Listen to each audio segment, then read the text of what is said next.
Fala pessoal, sejam mais uma vez bem-vindos ao canal Cultura Reformada. Vou gravar com chuva e tudo. Começou a chover agora. Mas eu quero abordar um assunto aqui que na verdade não é uma novidade para o canal.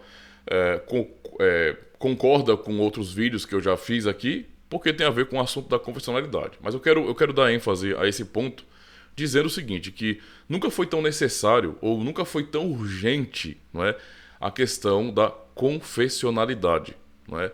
Ou da subscrição de símbolos antigos de fé, tá? Justamente porque tem acontecido um fenômeno em nosso contexto que é muito estranho, não é? E que tem demonstrado que cada vez mais cristãos, especialmente, não é, de comunidades que têm o nome de evangélica, não é, eles estão perdendo cada vez mais a sua identidade. Cada vez mais o que nós temos hoje como igreja, denominações, cristianismo está desvinculado das suas bases históricas. Eu sei que em alguma medida o cristianismo ele se adapta, redime, não é, a cultura, e isso tem um ponto positivo, mas tem um limite também, né? Porque senão o cristianismo ele acaba perdendo a sua essência e perdendo as suas características essenciais principais e vira outra coisa. Então nós sabemos muito bem que nos processos de expansão o que se entende como cristianismo mudou, né? Às vezes de maneira radical. Mesmo assim, os princípios essenciais, por boa parte das comunidades, foi transmitido. Só que hoje, não é, nós estamos vendo numa era, num momento da vida, não é, dos tempos em que tradições elas são detestadas, não é? São rejeitadas. E mesmo no meio protestante, não é, há muitos líderes que estão meio que militando contra a confessionalidade, nesse sentido, lutando contra as tradições da igreja, não é? Ou das igrejas. E eles fazem isso combatendo, por exemplo, as confissões. Tá? Às vezes são líderes que fazem parte de igrejas que têm uma tradição, mas eles acabam combatendo as próprias confissões das igrejas. E eles têm apelado muito para o sola escritura de uma maneira muito desonesta, né? Porque se tem uma expressão ou se tem expressões fortes do sola escritura, são as confissões históricas da igreja, né? Especialmente reformadas. Então é desonesto quando um líder de uma igreja vem de uma tradição reformada, ele fala, não é, diminuindo as confissões, falando sola escritura, dizendo não precisamos disso, só precisamos da Bíblia. Essa fala ela é irresponsável, ela não corresponde ao próprio espírito, não é, das igrejas reformadas. É uma fala que corrobora muito mais com os movimentos de revolução daquele período, tá? Movimentos separatistas, não é, anabatistas, e que nada tem a ver com o pensamento reformado. E essa mentalidade ela está crescente aqui. E digamos que está crescendo no caso aqui, né? Está crescendo aqui e ela encontra apoio fora. Então, nas comunidades evangélicas, não é? Você vê já essa rejeição dessa identidade histórica, não é? As pessoas agem como se a igreja tivesse começado há 100 anos atrás, quando a sua própria denominação começou, por exemplo, ou se isolam achando que só eles são cristãos, ou então eles acabam atacando todas as tradições das igrejas, né? Ou a tradição da igreja. O que é muito lamentável. Então, eles fazem isso no contexto das congregações e lá fora, não é? No que diz respeito à sociedade, à cultura, à academia, isso já é feito. Então, no mundo já existe uma tentativa, não é, muito grande de abandonar, de romper com as tradições para estabelecer uma coisa totalmente nova. Então, estamos vivendo uma era de revoluções muito grande, né? E essas revoluções, elas são muito piores do que um dia foram, né? Eu sei que nós podemos estudar sobre o marxismo, sobre um pouco antes também a Revolução Francesa, sobre iluminismo, sobre a Reforma Protestante, sobre a Renascença. Tudo isso, né, que representa algumas revoluções na história da humanidade que moldaram basicamente o pensamento do homem moderno e também pós-moderno, digamos assim. Mas isso acontecia, digamos assim, em intervalos de tempo maior, né? Hoje não. Hoje nós percebemos que a revolução ou as revoluções acontecem de maneira muito mais rápida, tipo, de uma década para outra, entendeu? Então, eu tenho 38 anos de idade e eu posso já apontar certas mudanças que eu considero radicais, não é, com esse tempo que eu tenho de vida, entendeu? E eu fico, às vezes, assustado, porque eu penso, cara, se Deus me der saúde para viver até os 70 anos, até os 80 anos, até os 90 anos, não é? O que mais eu ainda poderei ver nessa vida? Eu fico assustado às vezes, né? Parece que talvez quando eu tiver 70 anos, né, as coisas serão como Futurama. Ou seja, você vai encontrar todo tipo de aberração, né? Não é nada de alienígena, não tem nada a ver com isso não. Isso pra mim é bobagem. Mas uma desfiguração, não é, da humanidade por conta dessas ideologias, por conta das revoluções. Voltando à questão das congregações agora. Claro que eu viajei um pouco na questão do mundo lá fora. Ou seja, as congregações de hoje, o cristianismo de hoje, em sua maioria, tem cooperado. Então o que nós estamos vendo é um crescimento de um tipo de cristianismo progressista. E ele não está nascendo fora das congregações ou das denominações que são históricas. Ele está nascendo dentro dessas congregações, tá? Lá fora eu já sei que eu faço uma diferença entre igreja evangélica, eu sempre mantive essa diferença, que a igreja evangélica é uma coisa, igreja protestante é outra, a igreja reformada é outra, tá? Existe uma diferença muito grande. Digamos que as igrejas protestantes, elas têm tradição, elas têm identidade própria.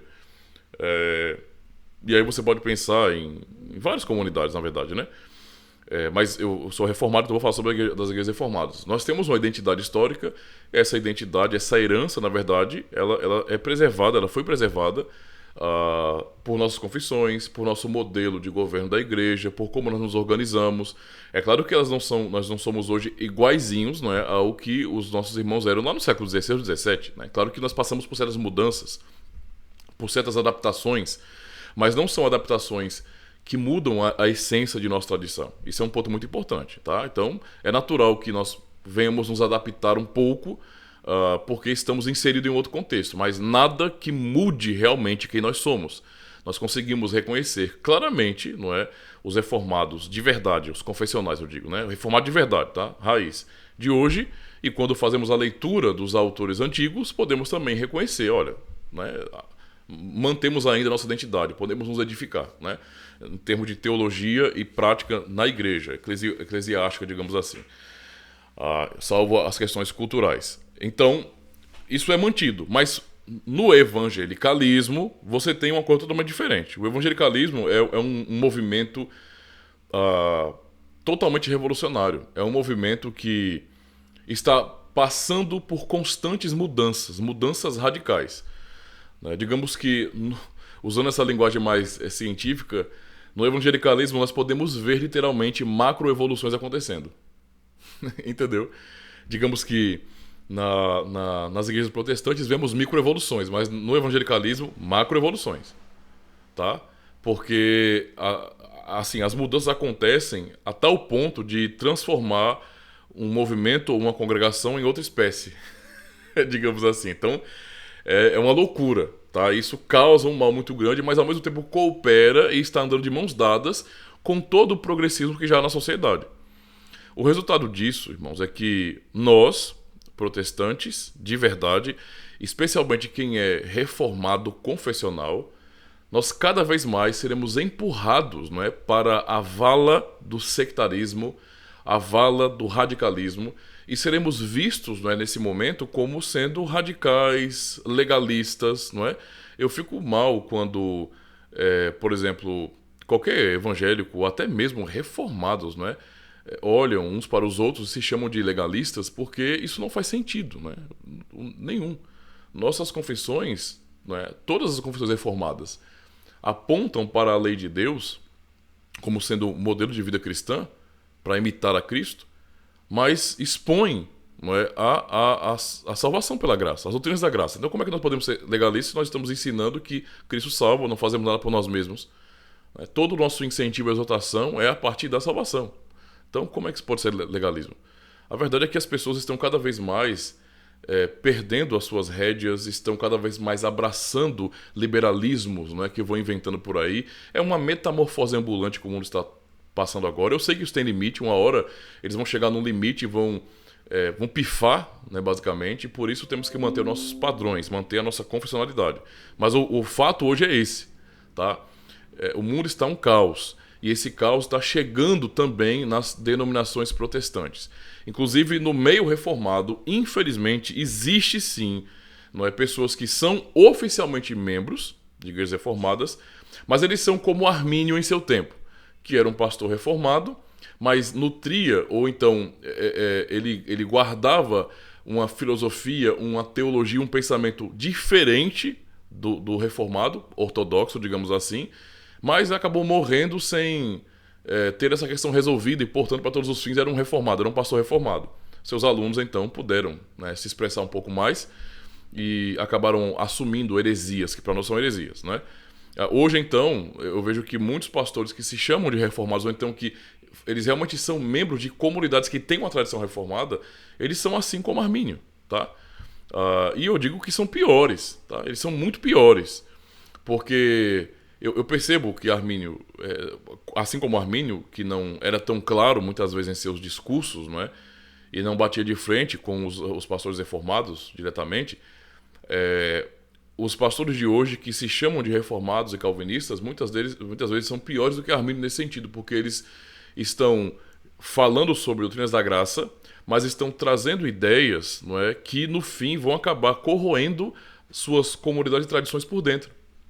Porque eles atacam veementemente a confessionalidade. Eles tratam os próprios irmãos de tradição como se eles fossem neopuritanos, como se eles fossem, no sentido negativo mesmo, né?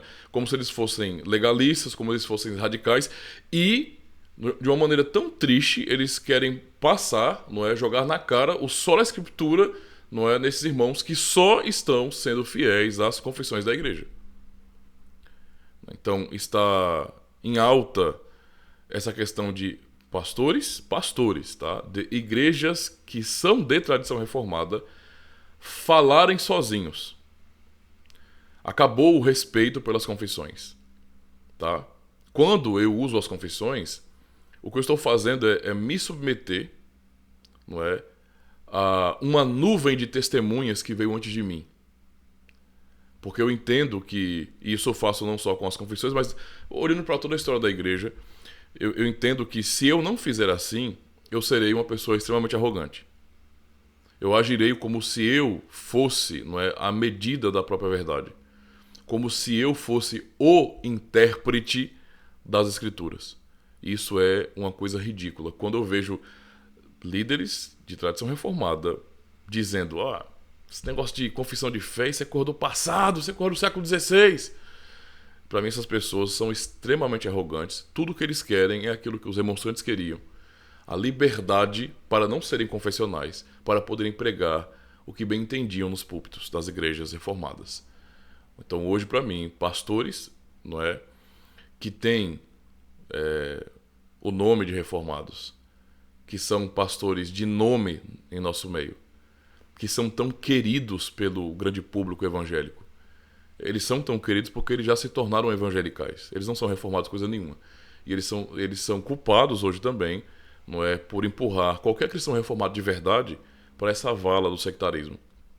Eu vou falar muito mais sobre esses assuntos aqui no canal, porque eu tenho recebido vídeos, eu tenho lido comentários, eu tenho percebido que isso é crescente em nosso meio, tá? E eu só tenho a lamentar e dizer mais uma vez, nunca foi tão necessário e urgente que cristãos reformados, tá, sejam ou abracem de maneira mais firme a confessionalidade da igreja. Nós precisamos combater esse progressismo que está entrando, não é, nas comunidades de tradição reformada. Porque se nós não combatermos isso, se ficarmos calados só apanhando, e eu sei que nós estamos na desvantagem no que diz respeito a número. Quem é o pastor Ademir? Ninguém. Eu não sou ninguém. Tá? Eu não sou absolutamente ninguém. Eu não tenho nenhum tipo de relevância. Eu não tenho uma influência grande. E muitos outros, não é, que assim como eu defendem a confessionalidade também são colocados, né, para o esquecimento. Então, mesmo sendo nós anões comparado com esses outros líderes e movimentos e denominações que carregam esse nome, que para nós tem um peso, né, tem um valor, que é reformado, ainda que eles sejam tão grandes neste mundo, eles não estão com a verdade. E por isso que eu incentivo aos irmãos, não tenham medo deles. Nós não devemos nos intimidar, né? Nos deixar intimidar por causa disso. Por mais que eu não tenha a quantidade de seguidores, de pessoas que me ouvem, como de outros pastorezinhos famosos, né, na internet, que são tão chamados para eventos evangélicos porque eles não têm filtros mais, eles deixaram-se de lado e abraçaram a teologia da boa vizinhança, ainda assim, nós precisamos manter a nossa firmeza, a nossa fidelidade. Tá? Então, entenda esse vídeo como sendo um alerta, entenda esse vídeo como sendo um conselho, entenda esse vídeo como sendo uma convocação, se você pode entender assim de repente, para que você acorde, não é? Você que é um cristão reformado, por exemplo, você acorde realmente e comece a falar sobre as confissões, não é? Porque se não fizermos isso, esses que são traidores, não é, das tradições da igreja, esses que são progressistas e que usam de maneira falaciosa o Sola Escritura, sendo que o Sola Escritura está demonstrado em nossas confissões. Tá? Sola Escritura é só uma afirmação. Só isso, certo? O que é o Sola Escritura está nas confissões reformadas. Esse é um ponto. Então, eu digo a você, meu irmão que está acompanhando o canal aqui, não descanse, tá? Não durma, entre também na batalha. Apoie o canal, certo? Apoie o canal. Eu espero em Deus que possamos fazer muito mais do que apenas vídeos na internet. Tá? Então eu peço oração a vocês, porque precisamos de literatura. Nós somos os menores, nós não temos recursos para fazermos livros, às vezes não temos nem tempo, porque temos que ralar muito, porque não somos queridinhos. Nossa vida é bem complicada, mas ainda assim, né, nós confiamos que o Senhor fortalece os seus. Então, os irmãos que fazem parte aqui do canal também, que acompanham, espalhem esse vídeo, tá? Se conscientizem dessa questão, estudem as confissões realmente, não é? A história das nossas igrejas, para que venhamos ter força, não é? Argumento, certo? E ânimo para continuar mantendo esse testemunho firme. Não vamos baixar a guarda e não vamos sucumbir diante da maioria que se corrompe, não é? E que abraça esse progressismo também evangelical. Tá certo? Se você entendeu bem o propósito desse vídeo, se você gostou, se para você trouxe uma boa reflexão também, se você se identificou de alguma maneira, então eu peço, né, se inscreva no canal se você não for inscrito, dá o seu joinha, tá? Isso é muito importante, nunca se esqueça de dar o joinha, tá bom? E compartilha com todo mundo em cada grupo, rede social, não importa, ajuda o canal a ganhar mais alcance, porque quanto mais pessoas conhecerem o canal Cultura Reformada, mais pessoas, não é, conhecerão fé reformada de verdade, confessional. Valeu, pessoal, até o próximo vídeo.